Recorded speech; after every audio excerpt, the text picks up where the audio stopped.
The year is 2006, and Flavor Flav can't find love anywhere, not even on VH1. This was also the year that gave us a Basic Instinct sequel that nobody asked for. Google purchased YouTube, and no-namer Daniel Powter dominated the pop charts with one of the lamest songs of the decade.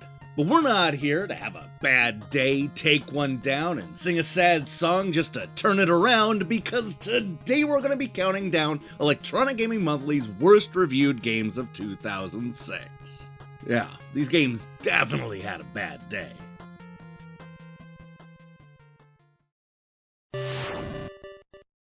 I think it's fair to say that 2006 was the year that EGM turned on the PlayStation Portable. That's not to say that Sony's handheld system didn't have any high-profile games. They loved Metal Gear Acid 2 and Tekken Dark Resurrection, but rather that the review crew had its knives out for anything that wasn't top tier. Major releases like Daxter, Siphon Filter, Killzone, and Pursuit Force all got slashed to bits by the magazine, often for curious reasons. This translates to a worst of 2006 list that is dominated by terrible PSP games. Starting with Blade Dancer, Lineage of Light. Yeah, this was not a great year for NIS America.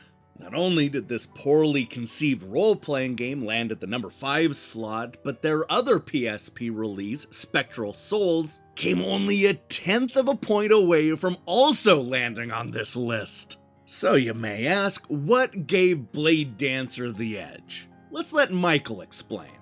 Don't be deceived by this flashy Japanese RPG. The game may play like Final Fantasy with its turn-based battles and 3D environments, but originality-wise, it's right up there with the abominable Quest 64. Everything about this game is generic, from the typical slay the evil demons plot to the cookie-cutter characters. Why your party members even have names is beyond me. It's almost as if the developers took RPG cliches and molded characters around those archetypes. With so many amazing role-playing games on the PSP, the 3 editors wondered why anybody would buy this bland attempt at the genre. Blade Dancer, Lineage of Light averaged a woefully generic score of 3.2 out of 10.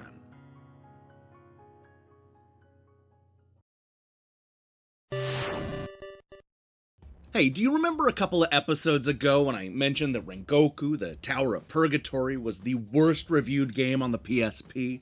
Well, now is your chance to meet the slightly better sequel. And when I say slightly better, I really mean it in the loosest way possible.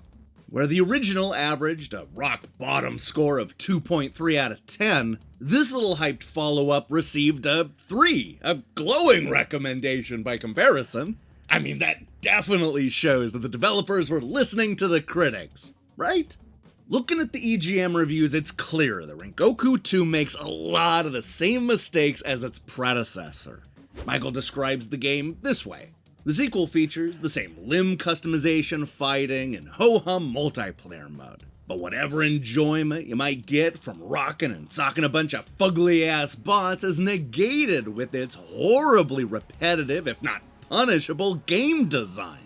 Each of the 8 levels has you doing such monotonous things as 1. Opening doors, 2. Fighting enemies, and 3. Wait, that's it. Seriously. Jane, on the other hand, tried to find meaning in the repetition. Existentially speaking, maybe that's the point of the game. Hell is a place where the players, like Sisyphus, fight a never-ending stream of robot enemies without any progress. Be good and don't end up there. Now, believe it or not, Stairway to Heaven did not kill the franchise. Despite the terrible reviews, Hudson pushed on with Rengoku 3, the end of the century on PlayStation 3, which was eventually cancelled. Looks like we dodged a bullet on that one.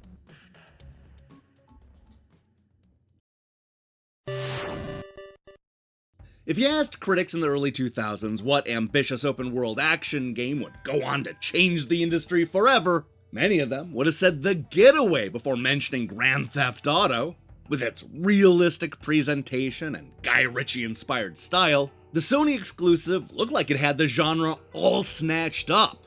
But looks can be deceiving, and the two PlayStation 2 installments failed to drum up much excitement. Neither the 2003 original or its sequel, Blue Monday, were good enough to crack the best reviewed list or bad enough to be considered one of the worst. The games were just sort of there, hanging out until the next Grand Theft Auto game pushed them into the budget bin. You see, this would normally be the end of our story, but Sony decided to take one more stab at the series in 2006 with a PSP spin-off called Gangs of London. Yeah, this went about as well as casting Madonna in Swept Away. John sums it up this way. Unlike the pop culture source from which it appears to draw its inspiration, Gangs of London is not an amusing, intelligent observation of gang culture in England's capital.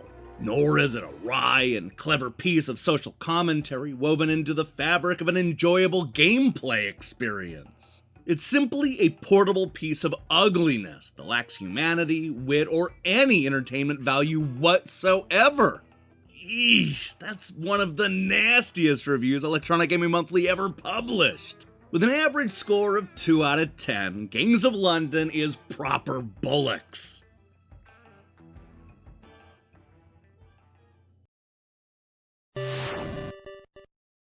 You know, it's not easy reinventing a long-in-the-tooth video game hero who hasn't been relevant in a decade. Just ask Bomberman. You see, when Konami went to update Hudson's beloved character for the 2000s, they turned him into a darker, grittier hero in a dystopian future where everything sucks. In other words, Act Zero is basically the Bomberman reboot Zack Snyder always wanted. Look, it's easy to understand why the developers thought that that's what gamers wanted, especially looking at what was selling at the time. But the drastic change was too difficult for longtime fans and too cheesy for new players. It was an absolute bomb, in more ways than one. Leave it to Michael to ask an obvious question.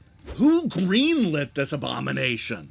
Now, I'm a mature lad, and yes, I understand cutesy bomb-chucking characters may not be all that hip with the kiddos these days. But did the developer really need to transform Bomberman into a hackneyed Halo holocaust?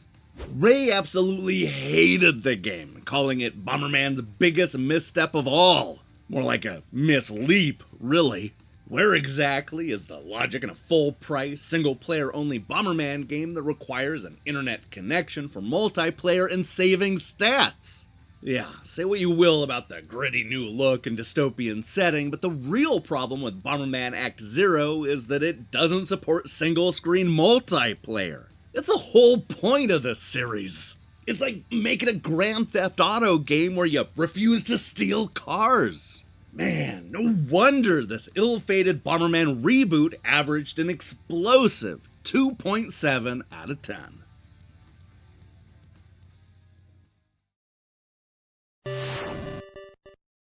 Clearly, game developers learned all the wrong lessons from San Andreas.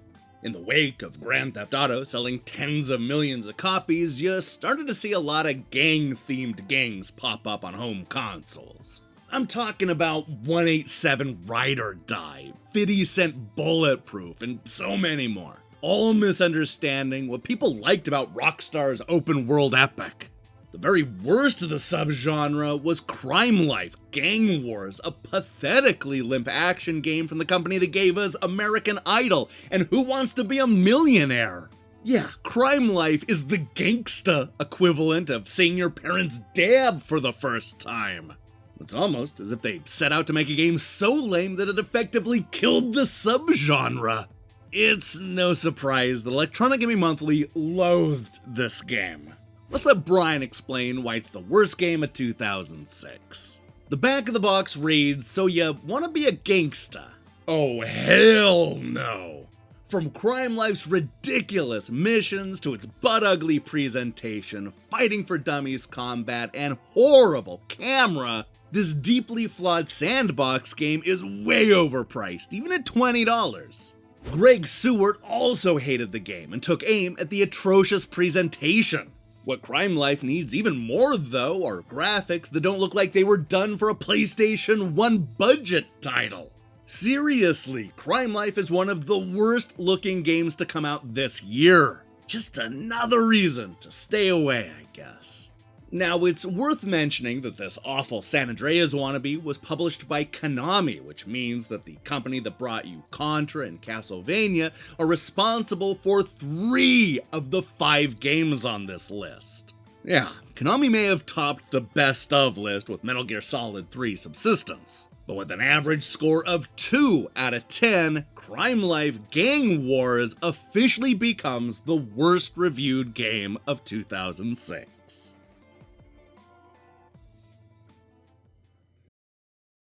Hey, thanks for watching this episode of Electronic Gaming Monthly's Best and Worst.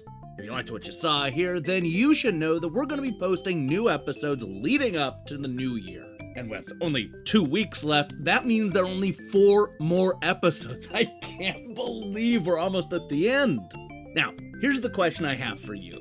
What's your least favorite game of 2006? Let me see your picks in the comments below.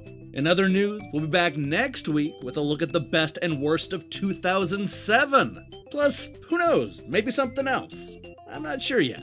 We'll see how busy I am with Christmas. If nothing else, at least you should expect the EGM episodes. If that sounds good to you, then I strongly recommend you click that subscribe button and support what we're doing here. Until then,